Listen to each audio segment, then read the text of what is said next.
Hey, how's it going, guys? So in this video, I'll show you everything you need to know about large language models. If you are puzzled by any of these terms that are in the screen, then this video is for you. Terms like chain of thoughts, PPO, Lura, 8-bit, 4-bit, pre-training, fine-tuning, so many terms. If you are confused where to begin and what all of these terms mean and how to properly apply large language models to your task, then stick around. I will show you all you need to know. First, let's start with what is LLM. So this is a large language model, which is a very deep neural network trained on a tremendous amount of textual data.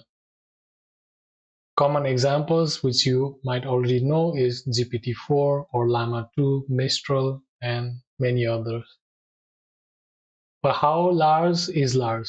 There's no common consensus around this. Some of the papers, they classify models with more than 10 billion parameters to be large. First thing is, how are they trained? So if you wanted to build something like a ChatGPT, how would you even start? There are several steps that you need to take. The first one is pre-training. The second one is instruction tuning. And third one is alignment tuning. So let's first look at the pre-training step. So this is where you train your model from beginning on an enormous amount of textual data. And how you train is give the model a sequence of words as input and then make it predict the next word. So if you train it this way, the model will be able to generate or predict what is the next word given the previous sequence of words. Commonly used datasets are Wikipedia, Pile, or C4, and I've also listed down the sizes of those datasets, but there are other datasets which are even bigger than this. The models which are relatively large, for example, more than 30 billion parameters, they start to show emergent abilities. Just one basic thing, how to identify pre-trained models.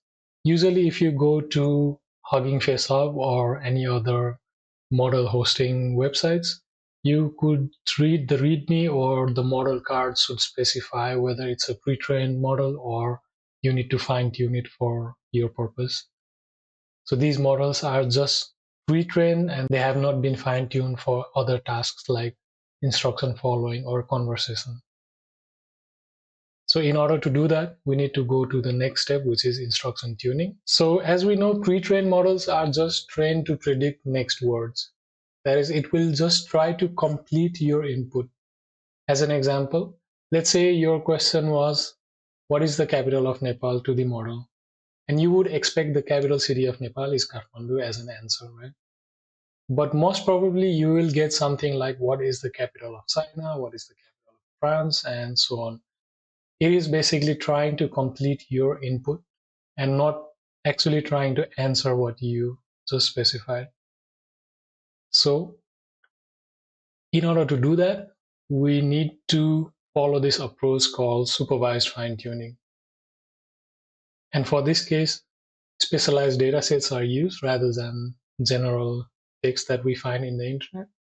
And some of the datasets are shared GPT or Dolly 15K from Databricks. And as an example, this is how the dataset would look like. You have instruction, context, and response. Context can be optional as well. So for the model, when you fine-tune it, the instruction and the context will be the input, and the model is trained to produce the response. So this way it can use the instruction and context to generate the response. And the next step is alignment tuning. So this step aligns the behaviors of LLMs in certain direction. For example, you can make LLM to refuse to discuss about certain topics, or you can also make the model answer in a way that you want. For example, ChatGPT, if you ask something that it doesn't want to answer, then you probably might have seen a response like this as an AI model developed by OpenAI and so on. So this is something that is done by alignment tuning. But first, we need to define the alignment criteria. First one, of course, we want the LLMs to be helpful and also be honest and be harmless. And you can define other criteria as well. So now based on these criteria, we can take several approaches. The first one here is with reinforcement learning with human feedback. This is how the ChatGPT was trained as well. So first you need to take an instruction-tuned model or fine-tune a pre-trained model on an instruction dataset. And then for every prompt that you have, you make the model generate several answers. So for example, here's one single prompt, what is 2 plus 2? And then the model might produce several answers. So here I have two examples. 2 plus 2 is 5, and another answer is 4. So in the next step, we ask the humans to rank the answers for each prompt. So in this case, the answer 4 was the correct one and was preferred. That's why we rank it higher compared to the other answer, which is 2 plus 2 is 5. This is wrong, also a bit verbose. And based on this data set, now we train a reward model to predict the ranking or the human preferred outputs. And then using the reward model, we align the LLM using reinforcement learning algorithms like proximal policy optimization or PPO. Basically, the reward model will guide the LLM to produce whatever was preferred by the humans, right? So this way you can align your model towards a certain direction. There's also another way you can do this with something called direct preference optimization or DPO. And you directly fine-tune your LLM on high-quality alignment dataset. And instead of reinforcement learning algorithms, you use standard supervised learning techniques. So here's how the dataset looks like. So you have a prompt, and for every prompt, you have chosen and rejected column, where you, in the chosen one, you want the answers that the model should generate. And in the rejected column, you put the answers that you don't want the models to generate. Based on this dataset, the model will learn to generate answers that are preferred or chosen by the humans rather than the answers which are rejected. Also, the third technique that I want to share is this KTO. I don't know how to pronounce the name, so using this approach is even simpler than the previous one. Here we just need the binary feedback data, and compared to the previous two approaches, there's no need for supervised fine-tuned model. You can just use this approach on the pre-trained model as well. And here's how the dataset looks like. In one column you have prompt, then in the other column you have a completion or the response that you want. And the label indicates whether this response is appropriate or not. So here for this prompt, this response is positive. And for the same prompt, this response is negative. So based on this data, the model will learn to align how to respond. So now let's look at how we can use the LLMs for our domain in an efficient way. Mostly when you download LLMs from the internet, they might not work for your use case. Or you might want to train it on your data so that it learns about your data as well. Or maybe you want the model to respond in a certain way. So in these kind of cases, you can't actually fully train the model from scratch. This requires a lot of compute, which almost all of the users or the individuals, they don't have access to. But having said that, there is hope. There are several techniques that allows us to adapt these, use LLMs in an efficient way. The first one I want to discuss is something called adapters. Basically, adapter refers to a set of newly introduced weights. Or to put simply, you inject new layers into the LLM and then you train those newly introduced layers. One advantage of this approach is you can train different adapters for different tasks. And another advantage is they take very little storage space. So you have a base model and you can have many adapters for that base model as you like. There are lots of adapters available in adapterhub.ml. So you can go to this website and then check out different adapters that are already trained for several tasks. The next approach is called Lura. So basically this is low rank adaptation. And this drastically reduces the number of trainable parameters so that you can train or fine-tune the LLMs even on consumer grade GPUs. And like adapters, you can also have multiple Luras for various tasks, and then you can also swap them on demand. Some of the libraries that you can use are Hugging Face, PEFT, or AutoGPT-Q, or Bits and Bytes. There's also another one called QLoRa. So basically, other approaches require the weights to be in 16 or 32-bit, and they cannot fine-tune 4-bit or 8-bit quantized models. You can use those quantized models and fine-tune them on your consumer-grade GPUs. As an example, you can fine-tune a 65 billion parameter model on a single 48 GB GPU. You will find many quantized models in Hugging Face Hub that you can fine-tune for your own tasks as well. And the libraries again are PEFT, AutoGPT-Q, Bits and Bytes. They all support QLoRa as well. The next topic is about memory efficient adaptation. So the model parameters, as I mentioned earlier, they are typically stored using float32 data type. So if we have a model with 1 billion parameter, then it will take about 4 gigabytes of memory. So one solution to this is use other data types such as 16-bit float or integers. And quantization is an approach that you can use to map the floating point numbers into integers. So using integers drastically reduce the amount of memory that is needed. But what exactly should we quantize? So there are several things that you can quantize in a model. One is the model parameters or also weights. You can quantize those. You can also quantize the activations that each non-linear layer will produce. And typically the post-training quantization is the most common approach that we see. So let's discuss this post-training quantization. As the name specifies, this is done after the training, so no model retraining is needed. And then you can choose what level of precision do you want, either 8-bit integers or even 4-bit integers. So let's look at how we can use these quantized models in some of the popular libraries. The first one is Bits and Bytes. So this is integrated in Hugging Face, and you can use this to load any model in 4-bit or 8-bit. So in the code snippet here in line number 2, there is load in 4-bit equals to true. So for any model, if you supply this parameter, then it will be converted to 4-bit. And the next one is AutoGPT-Q. So this is also integrated into Hugging Face.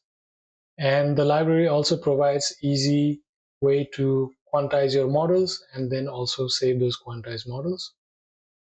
So again, loading a quantized model is pretty easy in Hugging Face. So you have to specify GPTQ quantized model, and then it will automatically take care of everything. So in Hugging Face Hub, if you search for GPTQ, you will find several models that are converted to GPTQ. And the next one is llama.cpp, which is a very popular library for using quantized LLMs. And there are also a lot of UIs built on top of this library. And one thing to note with llama.cpp is there are two formats that it quantizes the model to. The new one is called GGUF. So this is what you have to use. There is also older version called GGML, which is no longer in development, so do not use that. And in the Hugging Face Hub, you can search for GGUF and you will see several models already converted into GGUF, which is ready to be loaded by llama.cpp. So now that we have seen how to train the model and how the quantization works, let's look at some of the prompting techniques. So basically, using prompting techniques, you can guide the LLM to answer or respond in the way that you want. And the prompting techniques harnesses the emergent abilities of the model. So before we dive into different techniques, let's first set up the models. So here I've loaded a Mistral 7 billion model. And as you can see in line number 8, I'm using GPTQ quantized model, which is quantized in 4 bits. Next, I've also initialized the tokenizer and also defined a helper function to print out the text. Now let's look at the generate function. So here this function takes several parameters. The first important is the prompt, which will be supplied by the user. And another one is the system prompt. So by default, I have this template here. So now that the generate function is defined, let's go ahead and use it. The first technique I want to discuss is in-context learning. So this is a very typical approach to utilize your LLM. And basically the idea is that your prompt will consist of a task description, one or more task examples, and the final input. So let's look at this implementation here. So here what I have done is defined a prompt where I ask the model to extract the entities from this given sentence. So let's see what the model will produce. Here it produced a pretty long output. And since I didn't specify anything in what format should the output look like, it just produced something. And although manually looking at it, I can see the entities are correct. But let's say if I wanted to use this in a downstream application, I would have to parse this complex sentence structure. And every time I run this, the structure would be different. So what can we do about this? This is where the in-context learning comes in. So let's look at another example. What I have specified here is you should extract entities. Possible entities are location, animal, and organization. So this is our system prompt. So now in the prompt, I define several examples. So here the input starts with input colon and space, and then the actual sentence. And then in the next line, the entities colon and space. And then I want the entities to be extracted in this format. So the entity and the entity type. I again define another example in the same format as above, input colon and a sentence. And then in the second line, entities colon NVIDIA and org as the expected output. And then finally, I give my actual input. So this is the input sentence that we used previously. And then in the second line, I specify entities, colon, and leave it blank. So now I want the model to continue generating the answer in the same format that I specified earlier. So if we look at the output, this is exactly what we needed. So we can use this output and parse this easily. And we can be fairly confident that the model will produce the output in the same format in the repeated runs as well. Now let's look at the another technique that we can use called chain of thoughts. So this chain of thoughts approach can be used when you have complex reasoning tasks. And there are a couple of ways you can use this. One is called few sort chain of thought, and another one is zero sort chain of thought. So before we look at how chain of thoughts is actually used, let's look at this simple prompt here. So here I've asked the model to answer this question, which is if you have 27 pens and give 13 to your friend and she gives you back 11, how many do you have left? And the answer is 25. So let's see what the model would produce based on this. So the model started explaining some of the things, and then finally the model said you have 23 pens left, which is incorrect. So actually here we can see the model had the correct expression, but the result that it calculated was wrong. So let's see if we can improve this. The first technique is called few sort chain of thought. So this is similar to in-context learning where you provide it with several examples. So here I have defined an example with Q colon, indicating the question starts with Q and a colon. And here is the question. And then I provide a sample answer where I specify the answer begins with a colon, and then instead of directly specifying the answer, I also supply it with the reasoning that took before deriving the answer. So this is the important part here. So based on this reasoning, I said the answer is 6. And now I define the question that I want the answer to. So this is the same prompt as before. And let's see what the model would produce as an answer. So again, the expected answer is 25. Let's see if it's correct or not. So if we look at the final answer, It is 25, which is correct. So the model said we subtract the total pens, 27, by number of pens given away, 13. And if we look at this format here and the format that we mentioned here, the model is following what we specified in the prompt and is applying the same kind of reasoning to derive the answer. And also another interesting thing is, rather than doing the computation all at once, it broke down the computation into two parts. So here it only subtracted the number of pens that we gave away. And then in the second part, it added the number of pens that we received and hence produced the correct answer.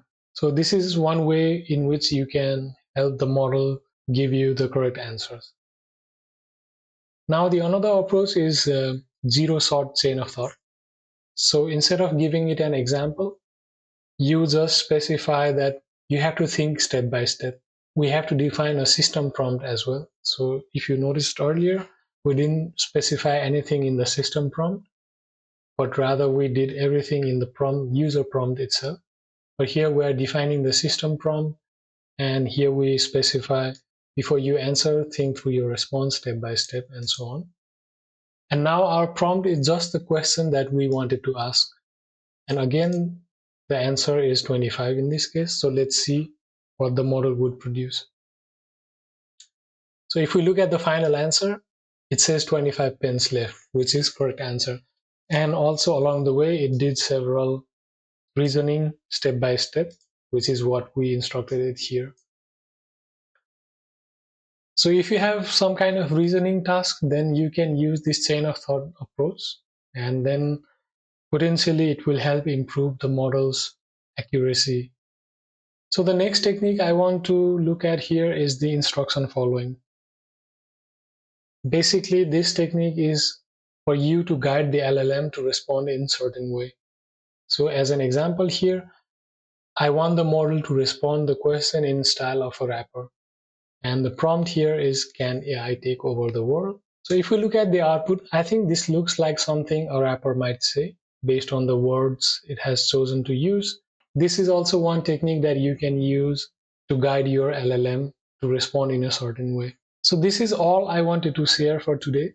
And one thing I want to mention here is that the content of this video was mostly derived from this paper called A Survey of Large Language Models. This paper has a lot of other information as well that you will find interesting, and it has other details as well which I missed here. So I definitely recommend you to go and read this paper, which is also very easy to read. I hope you guys learned something new. Thanks for watching. See you next time.